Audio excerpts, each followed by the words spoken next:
you so against me becoming like you? I know the consequences of the choice you're making. After a few decades, everyone you know will be dead. You wouldn't have to change for me, Bella. I'm in love with you, and I want you to pick me instead of him. Yesterday you went to the Twilight Con, and can you talk what that experience was like compared to some of the other like huge publicity sort of like stadium appearances you've been in? Yeah, we've never done one in LA, and I was excited about that because I'm from LA.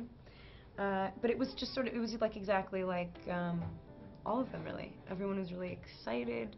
I, you know, was nervous. There were a lot of people. Anytime there's like more than a couple of hundred people, it looks like 1,000 to me. So yeah, it was good. It was fun. What about Eclipse do you enjoy most about in terms of Bella's journey through the books? What about it was the most exciting for you or most enjoyable? This is the point where she should actually become like equipped enough to make all these decisions, and I know that like she's sort of done that in every movie. She's been like, no, I know what I want. But I don't know, I feel like she needs to go through the things that she's gone through to, I don't know, sound like she knows what she's talking about. And just, I don't know, she needs to grow up a little bit. And I think the sort of fog, like the haze that Edward sort of creates around her, like fades in Eclipse, and like I think it's really important for her to realize that she's choosing to be with him and she doesn't have to be with him.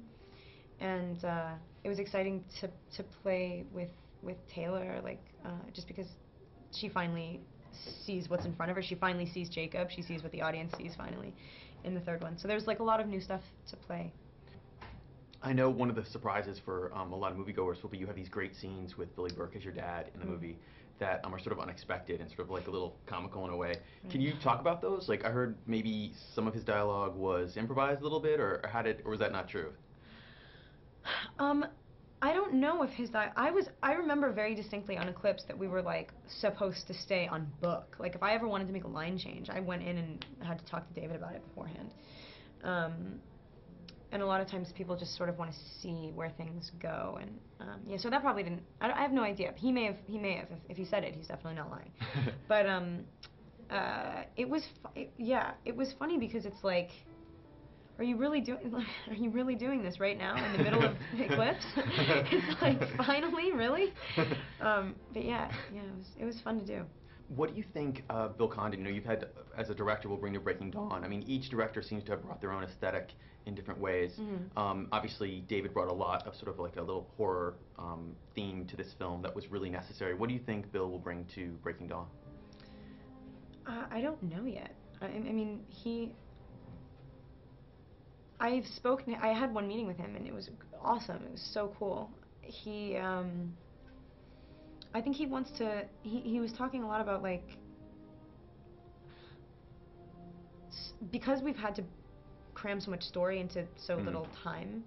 A lot of the movies, like you miss a lot of nuanced stuff. Like you miss a lot of details that are so satisfying, especially for fans and like readers of the book. Just the little things have to go. Like they're the first things that are like skimmed off the top, and that's heartbreaking always. And this one, he just is, I think he's like really gonna put it back in Bella's head. And a lot of people have been saying that they already felt that, like from Eclipse, they felt like it was a little bit more first person, like it was just a little bit more character driven or whatever. But I think he's gonna do a really good job at like letting the story filter out without like slamming you over the head with it. Not that we've done that, but I just feel like some of like my like expositional lines that aren't in the book because we have to tell the story, I feel like we're not gonna have to do any of that, which is so awesome because we have more time. We get to make 2 movies, so I can't wait to like get some of the details back in. You know what I mean? Cool. One really quick yes or no question. Sure. Your fans want to know: will you be going blonde or not blonde for On the Road? They actually asked. I got like, they asked? Yeah, tons of requests. Yeah, dude, totally. But it's not. I'm gonna do like strawberry. Because my natural hair color is really light, like really light. I think blonde's not good for me. I know some people like it or whatever, but I'm gonna do light. Dirty blonde. Sort of? It's dirty blonde. It's like gonna be like really natural looking. It's gonna be like light brown with blonde and red in it a little bit, and it's gonna be fine because you can go dark and I'm gonna have my real hair in the 4th and 5th movie, so it's gonna be all Awesome. fine.